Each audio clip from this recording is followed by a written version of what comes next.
السلام علیکم ورحمۃ اللہ وبرکاتہ۔ اتھینٹیکیشن آف اسلام میں خوش آمدید۔ کیسے ہیں آپ سب؟ امید کرتی ہوں خیریت سے ہوں گے۔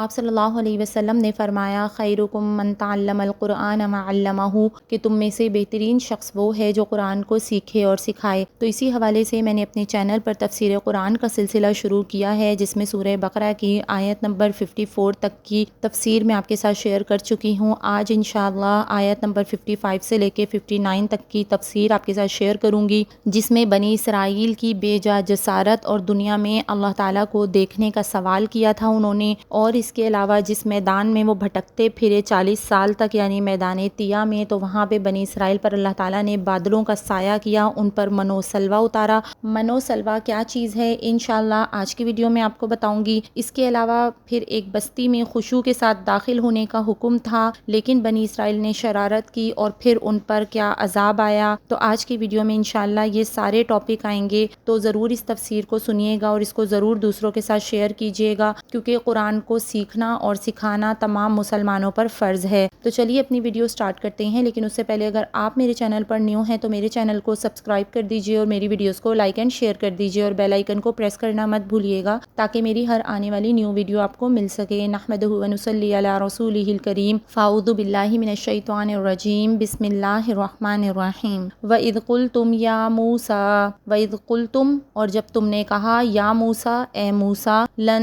نؤمن، ہرگز ہم ایمان نہیں لائیں گے یا ہم تصدیق نہیں کریں گے، لکا، تمہاری، یعنی اور جب تم نے کہا یا موسیٰ ہم تمہاری تصدیق نہ کریں گے، حتی یہاں تک کہ، یا جب تک کہ، نر اللہ، ہم اللہ کو دیکھ نہ لیں، جہرتاً، اعلانیہ طور پر، حتی نر اللہ جہرتاً، کہ جب تک کہ ہم اللہ تعالیٰ کو اعلانیہ طور پر نہ دیکھ لیں، فاخذتکم، سو ان کو پکڑ لیا، صاعقۃ، کڑک نے، یعنی بجلی نے، فاخذتکم الصاعقۃ، سو پکڑ لیا تم کو کڑک نے، وانتم تنظرون، اور حال یہ تھا کہ تم آنکھوں سے دیکھ رہے تھے، ثم بعثناکم من بعد، ثم پھر، بعثناکم، ہم نے تمہیں اٹھایا، من بعد موتکم، تمہاری موت کے بعد، کہ ہم نے تمہیں زندہ اٹھایا تمہاری موت کے بعد، لعلکم تشکرون، تاکہ تم شکر ادا کرو۔ تو جب موسیٰ علیہ السلام توریت شریف لائے تو بنی اسرائیل کو پایا کہ ان میں سے بہت سے لوگ بچھڑے کی عبادت کر چکے ہیں۔ بچھڑے اور اس کی عبادت کرنے والوں کا انجام میں پچھلی ویڈیو میں آپ کو بتا چکی ہوں۔ تو بنی اسرائیل نے بچھڑے کی پرستش کے علاوہ ایک اور اڑ لگائی، یعنی ایک اور انہوں نے ضد پکڑ لی، اور انہوں نے کہا کہ آپ جو فرما رہے ہیں کہ یہ اللہ کی کتاب ہے، ہمارے پاس اس کی کیا دلیل ہے؟ ہم تو اس کو جب مانیں گے جب اللہ تعالیٰ خود ہم سے فرمائیں گے کہ یہ میری کتاب ہے۔ تو حضرت موسیٰ علیہ السلام نے فرمایا کہ چلو یہ بھی صحیح، تم لوگ اپنے نمائندے تیار کر لو، اور جو لوگ میرے ساتھ چلیں وہ روزہ رکھیں اور پاک صاف ہو کر چلیں۔ تو جس دن ان کو خداوند قدوس سے ہم کلامی سے مشرف ہونے کا وقت آیا، جس کے لیے پہلے سے حضرت موسیٰ علیہ السلام نے اجازت لی ہوئی تھی اور وقت بھی مقرر تھا، تو حضرت موسیٰ علیہ السلام ان 70 آدمیوں کو ساتھ لے گئے، یعنی 70 لوگوں کو انہوں نے اپنا نمائندہ بنایا، ان کو حضرت موسیٰ علیہ السلام ساتھ لے گئے اور اللہ تعالیٰ سے ہم کلام ہوئے۔ اللہ تعالیٰ کا کلام سن کر یہ لوگ مطمئن نہ ہوئے اور دوسری کروٹ بدلی، یعنی ایک اور ضد پہ لگ گئے اور کہنے لگے کہ ہم تمہاری بات جب مانیں گے جب اللہ تعالیٰ کو اعلانیہ طور پر، یعنی کھلم کھلا ہم بالکل اپنی آنکھوں کے سامنے دیکھ نہ لیں۔ تو ان کا یہ کہنا تھا کہ ان کو بجلی کی کڑک نے پکڑ لیا اور دیکھتے ہی دیکھتے وہ لقمہ اجل بن گئے، یعنی کہ سب کے سب مر گئے۔ جب یہ ماجرا ہو گیا تو حضرت موسیٰ علیہ السلام کو فکر لاحق ہوئی کہ پہلے ہی بنی اسرائیل مجھ سے عاجز ہیں اور طرح طرح کی باتیں کرتے تھے، اب اتنے آدمی ہلاک ہو گئے، تو جب میں بیان کروں گا کہ وہ لوگ بجلی کی کڑک سے مر گئے تو خدا جانے کیا کیا باتیں بنائیں گے اور کیسے کیسے الزام دیں گے۔ لہٰذا انہوں نے بارگاہ خداوندی میں دعا کی، جس کی وجہ سے وہ دوبارہ زندہ کر دیے گئے۔ اس نعمت کا شکر ان زندہ ہونے والوں پر اور ساری قوم پر واجب ہوا۔ تو یہ جو اس آیت میں بتایا گیا نا کہ پھر ہم نے تم کو زندہ اٹھا دیا تمہاری موت کے بعد تاکہ تم شکر کرو، تو ان لوگوں کو اللہ پاک نے پورے 70 لوگوں کو زندہ کیا تھا، تو یہ اللہ تعالیٰ نے کہا کہ تم شکر ادا کرو اس چیز پہ۔ اب اگلی آیت کی طرف چلتے ہیں، آیت نمبر 57 کی طرف۔ وَظَلَّلْنَا عَلَيْكُمْ غَمَامًا، وَظَلَّلْنَا، اور ہم نے سایہ کیا، علیکم، تم پر، غمامہ، بادلوں کا، اور ہم نے تم پر بادلوں کا سایہ کیا۔ وَأَنزَلْنَا عَلَيْكُمُ الْمَنَّ وَالسَّلْوَىٰ، وَأَنزَلْنَا، اور ہم نے تمہارے اوپر نازل کیا یا اتارا، علیکم، تم پر، منّ وَالسَّلْوَىٰ، من اور سلوہ، کلو، کھاؤ، من طیبات ما رزقناکم، من طیبات اس میں سے پاکیزہ چیزیں، ما رزقناکم ہم نے تم کو جو دی ہیں، ٹھیک ہے، کلوا من طیبات ما رزقناکم جو کچھ ہم نے تم کو دیا ہے اس میں سے پاکیزہ چیزیں کھاؤ، وما ظلمونا اور نہیں کیا انہوں نے ہمارا کوئی نقصان یا ہم پہ کوئی ظلم، ولیکن بلکہ کانوا انفسہم یظلمون وہ اپنی ہی جانوں کا نقصان کیا کرتے تھے۔ اب ہوا یوں کہ جب بنی اسرائیل مصر سے نکلے اور دریا پار کر کے ایک بیابان جنگل میں پہنچے جہاں سے ان کو اپنے وطن کنعان جانا تھا، اور وہاں پہنچنے میں 40 سال لگ گئے، صبح کو جہاں سے چلتے تھے شام کو وہیں موجود ہوتے تھے، دھوپ اور گرمی میں چلنا اور روزانہ چلنا نہایت تکلیف دہ تھا۔ انہوں نے حضرت موسیٰ علیہ السلام سے عرض کیا کہ ہمارے لیے کچھ سائے کا انتظام ہو جانا چاہیے۔ موسیٰ علیہ السلام نے بارگاہ خداوندی میں دعا کی جس کی وجہ سے ان کے لیے بادل بھیج دیے گئے۔ دن میں جب وہ سفر کرتے تھے تو بادل ان پر سایہ کرتے تھے، اس سائے میں ان کا سفر طے ہوتا تھا۔ چونکہ روزانہ سفر ہی سفر تھا، کسی طرح کی تجارت یا صنعت و حرفت یا زراعت کا موقع نہیں تھا، اور کھانے کی ضرورت بدستور جس کا ہر انسان محتاج ہے، تو ان کی اس حاجت کے پورا کرنے کے لیے اللہ تعالیٰ نے ان کے لیے من اور سلوہ نازل فرمایا۔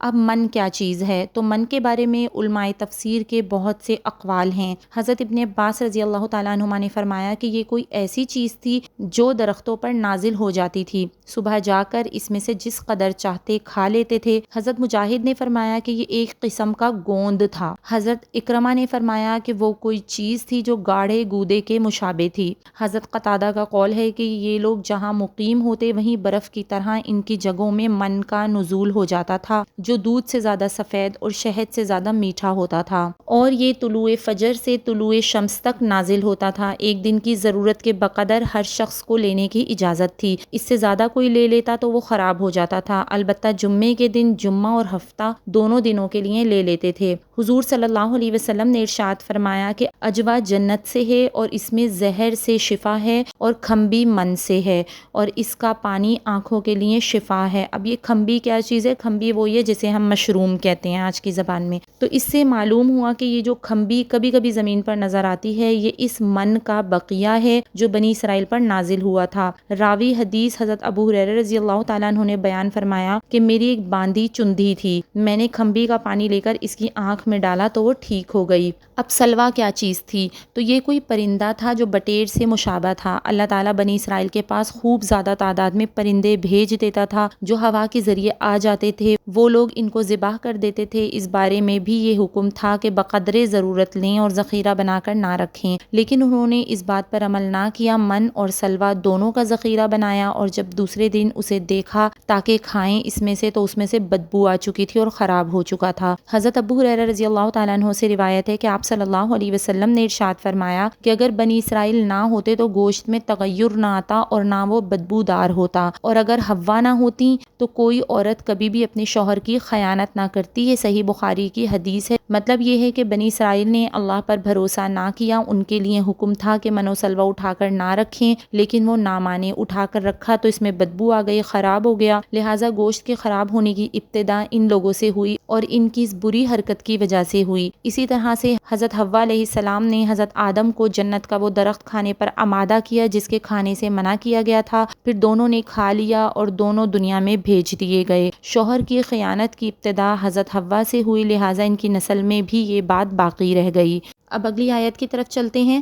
وَإِذْ قُلْنَا ادْخُلُوا هَٰذِهِ الْقَرْيَةَ وَإِذْ قُلْنَا اور جب ہم نے کہا ادخلوا داخل ہو جاؤ هَٰذِهِ الْقَرْيَةَ اس بستی میں فَكُلُوا مِنْهَا سو اس میں سے کھاؤ حَيْثُ شِئْتُمْ رَغَدًا جہاں سے تم چاہو خوب اچھی طرح، وَادْخُلُوا الْبَابَ اور داخل ہو جاؤ دروازے میں سجداً جھکے ہوئے، وَقُولُوا اور یوں کہو حِطَّةٌ نَغْفِرْ لَكُمْ خَطَايَاكُمْ حِطَّةٌ کہ ہم گناہوں کی بخشش کا سوال کرتے ہیں، نغفر لکم خطایاکم تو ہم تمہاری خطائیں بخش دیں گے، نغفر لکم بخش دیں گے، خطایاکم تمہاری خطائیں، وسنزید المحسنین وسنزید اور ہم زیادہ دیں گے محسنون نیک کاروں کو یا محسنین کو، اور نیک کاروں کو یا محسنین کو ہم اور زیادہ دیں گے۔ فبدل الذین ظلموا فبدل الذین سو ان لوگوں نے بدل دیا، ظلموا جنہوں نے ظلم کیا، قولاً بات کو، غیر الذی قیل لہم غیر الذی اس بات کے علاوہ قیل لہم جو ان سے کہی گئی تھی، فانزلنا سو ہم نے نازل کیا علی الذین ان لوگوں پر ظلموا رجزا من السماء، ظلموا جن لوگوں نے ظلم کیا تھا، رجزا من السماء آسمان سے عذاب، بما کانوا یفسقون اس وجہ سے کہ وہ نافرمانی کرتے تھے۔ تو اس آیت میں ایک بستی میں خشوع کے ساتھ داخل ہونے کا حکم دیا جا رہا ہے، اور بنی اسرائیل نے کیا شرارت کی اور ان پر کیا عذاب نازل ہوا یہ بتایا جا رہا ہے۔ اب سوال یہ پیدا ہوتا ہے کہ یہ کون سی بستی ہے جس میں داخل ہونے کا یہاں اس آیت شریفہ میں ذکر فرمایا ہے؟ تو بعض مفسرین نے فرمایا ہے کہ اس سے بیت المقدس مراد ہے۔ جب بنی اسرائیل 40 سال میدان میں حیراں اور سرگرداں پھرتے رہے تو حضرت یوشع بن نون علیہ السلام جو حضرت موسیٰ علیہ السلام کے بعد آنے والے نبیوں میں سے ہیں، تو حضرت یوشع بن نون علیہ السلام کی معیت میں ان لوگوں کو بیت المقدس میں داخل ہونا نصیب ہوا۔ ان کے علاقے میں جسے یہ چھوڑ کر مصر چلے گئے تھے، قوم عمالقہ آباد تھی، وہ بڑے قداور اور قوت اور شوکت والے لوگ تھے۔ حضرت موسیٰ علیہ السلام نے جب بنی اسرائیل سے فرمایا کہ چلو اس سرزمین میں داخل ہو جاؤ جو اللہ تعالیٰ نے تمہارے لیے لکھ دی ہے، تو ان لوگوں نے کہا کہ اس میں تو بڑے جابر قسم کے لوگ آباد ہیں، ہمارے بس کا نہیں جو ان سے مقابلہ کریں، تم جاؤ اور تمہارا رب جائے، دونوں وہاں جا کر قتال کر لیں۔ ان کی اس حرکت پر 40 سال کے لیے بیت المقدس کی سرزمین ان پر حرام کر دی گئی۔ پھر یوشع علیہ السلام کی سرکردگی میں بیت المقدس فتح ہوا۔ جب بیت المقدس میں داخل ہونے لگے تو حکم ہوا کہ اللہ جل شانہ کا شکر ادا کرتے ہوئے داخل ہوں کہ اس نے ان کا علاقہ ان کو واپس فرما دیا اور اس میں فتح یابی نصیب فرمائی اور ان کو میدان طیہ کی حیرانی اور پریشانی سے نجات دی، اور اس شکر کے اظہار کے لیے عملی طور پر یہ تجویز فرمایا کہ جھکے ہوئے داخل ہوں، تواضع کا طریقہ اختیار کریں، غرور اور تکبر کو پاس نہ آنے دیں، اور ایسی کوئی صورت اختیار نہ کریں جس سے استہزاء کی کیفیت ہو، یعنی مذاق اڑانے والی کیفیت ظاہر ہو۔ تو ان کو یہ بھی حکم تھا کہ حطۃ کہتے ہوئے داخل ہوں، جس کا مطلب یہ ہے کہ اے اللہ ہم گناہوں کی بخشش کا سوال کرتے ہیں۔ اللہ تعالیٰ نے ان سے وعدہ فرمایا تھا کہ ایسا کرو گے تو ہم تمہاری خطائیں معاف کر دیں گے، اور جو لوگ اچھے کام کرنے والے ہیں ان کے ثواب میں اور اضافہ کر دیں گے۔ حکم ہوا تھا اور حرکت کیا کی؟ اسی کو فرمایا کہ ظالموں نے اس کو بدل دیا جس کا حکم دیا تھا۔ عمل کو تو اس طرح بدلا کہ جھکے ہوئے ہونے کی بجائے بچوں کی طرح اپنے دھڑوں پر گھسیٹتے ہوئے داخل ہوئے، جس میں ایک طرح کا استہزاء تھا، مذاق تھا۔ اور جو معافی مانگنے کا حکم ہوا تھا، یعنی حطۃ کہتے ہوئے داخل ہوں، تو معافی مانگنے کا حکم ہوا تھا، اس میں اس طرح عدل بدل کیا کہ حطۃ کی بجائے حبۃ فی شعیرہ کہتے ہوئے داخل ہوئے، جس کا مطلب ہے جو میں گیہوں، یعنی کہ مذاق اڑاتے ہوئے داخل ہوئے۔ تو یہ صحیح بخاری کی حدیث کے حوالے سے اس آیت کی تفسیر بیان کی ہے۔ تو جب انہوں نے ایسی حرکت کی تو اللہ تعالیٰ نے ان کے فاسقانہ کرتوتوں کی وجہ سے ان پر عذاب نازل فرما دیا۔ یہ عذاب جو بنی اسرائیل پر نازل ہوا تھا اس کو رجس سے تعبیر فرمایا ہے۔ مفسرین نے لکھا ہے کہ ان لوگوں پر طاعون بھیج دیا گیا، جس کی وجہ سے کثیر تعداد میں بنی اسرائیل کی موتیں ہوئیں۔ علماء تفسیر نے یہاں حضور اقدس صلی اللہ علیہ وسلم کا یہ ارشاد بھی نقل کیا ہے کہ یعنی الطاعون رجز عذاب عذب بہ من کان قبلکم، یعنی طاعون رجز ہے، جو عذاب ہے جس کے ذریعے تم سے پہلی امتوں کو عذاب دیا گیا۔ معالم التنزیل میں لکھا ہے کہ طاعون کی وجہ سے بنی اسرائیل کے 70,000 آدمی ایک ہی ساعت میں ہلاک ہو گئے۔ مومن بندوں کو ہر حال میں اپنے خالق اور مالک کی طرف ہی متوجہ رہنا چاہیے۔ جب اللہ تعالیٰ فتح اور کامرانی دے تو خصوصیت کے ساتھ اللہ تعالیٰ شانہ کی طرف متوجہ ہوں، عاجزی اور فروتنی کو اختیار کریں۔ سید عالم صلی اللہ علیہ وسلم فتح مکہ کے دن مکہ معظمہ میں خشوع اور خضوع کے ساتھ داخل ہوئے۔ فتح مکہ کے بعد حضرت ام ہانی کے گھر میں 8 رکعت نماز پڑھی۔ یہ چاشت کا وقت تھا۔ مفسر ابن کثیر لکھتے ہیں کہ بعض علماء نے اس کو صلاۃ الضحیٰ اور بعض حضرات نے صلاۃ الفتح سے تعبیر کیا ہے۔ جب امیر لشکر کسی شہر کو فتح کرے تو اس کے لیے مستحب ہے کہ اول مرتبہ یعنی سب سے پہلے جب داخل ہو تو 8 رکعت نفل پڑھے۔ حضرت سعد بن ابی وقاص رضی اللہ تعالیٰ عنہ نے جب فارس فتح کیا اور ایوان کسریٰ میں داخل ہوئے تو انہوں نے بھی 8 رکعت نماز پڑھی۔ تو آج کی تفسیر میں بس اتنا ہی، انشاءاللہ اگلی تفسیر میں آپ کے ساتھ شیئر کروں گی کہ میدان طیہ میں بنی اسرائیل کے لیے پتھر سے پانی کے چشمے کیسے پھوٹے تھے۔ اس کے علاوہ بنی اسرائیل نے یہ کہا کہ ہمیں کھانے پر صبر نہیں کر سکتے، ہمیں پیاز لہسن وغیرہ چاہیے، تو اللہ تعالیٰ نے پھر کیا کیا، اور اس کے علاوہ اللہ پاک نے قرآن پاک میں کیا فرمایا کہ صرف ایمان اور عمل صالحہ ہی نجات کا ذریعہ ہیں۔ تو میری تفسیر کی اگلی ویڈیو ضرور واچ کیجیے گا۔ یہ ویڈیو اگر آپ کو پسند آئی ہو تو اس کو لائک اینڈ شیئر کرنا مت بھولیے گا۔ اللہ پاک ہم سب کو قرآن کو سیکھنے والا، سمجھنے والا اور اس پر عمل کرنے والا بنا دے، آمین ثم آمین۔ اسی طرح کی اور بہت ساری اوتھینٹک ویڈیوز کے لیے دیکھتے رہیے اوتھینٹیکیشن آف اسلام۔ السلام علیکم ورحمۃ اللہ وبرکاتہ۔